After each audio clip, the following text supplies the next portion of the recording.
Алматыдан Үржарға самолетпен ұшып бардық. Енді сіздер самолет дегенде Флайарстан, Эйрастан, Скат емес, газельмен ұшып бардық десе де болады. Жоқ, кішкентай самолет арты ашылады екен, бүйтіп ше, бүйтіп арты ашылады екен, адамдарға кіріңдер дейді. Адамдар ішіне кіріп, бір 20 адам қана ішіне обой жабыстырып тастаған бүйтіп. Ана Үржардың адамдары отыр, түсініп отыр өздері негізі. Ана самолет, мен сіздерге айтайын, бір білмеймін мен неге екенін, андай бір қорқынышты енді. Бір арық, бір стюардесса жүреді ішінде, бойы ұзын, бір орыс те, я қазақ емес, бүйтіп жүреді ішінде. Ей, бала, су бар ма десең, дейді. Өзі шөлде өлейін деп жүр сол жүргенде. Қайта былай жүреді. Мен ойлаймын, ремень тексеріп жүрген шығар. Сөйтсек, отыратын орын таппай жүр екен өзі.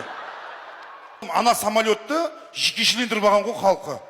Бір самолеттен кешіксең, бір 3 минут, 5 минут кешіксең, айтады ғой, регистрация жабылып қалды деп. Ойбай, 1 сағат 3 адамды күттік.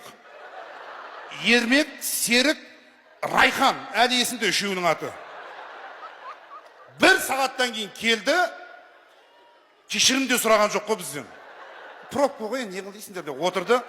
Мәссаған, ана самолет от алған кезде көрсең. Ай, мен Жигулидің моторын салған ау дедім. Біз ұша алмайды шығармыз дедім. Біз осы трассымен барамыз ау Үржарға қазір. Көтерілді.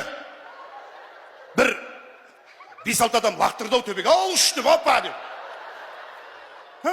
Анау бізді жұбатып келатыр өзіміз. Анау тоқтап қалса, ең қауіпсіз самолет екен. Бүйтіп қонады деп өзіміз жұбатып келатыр.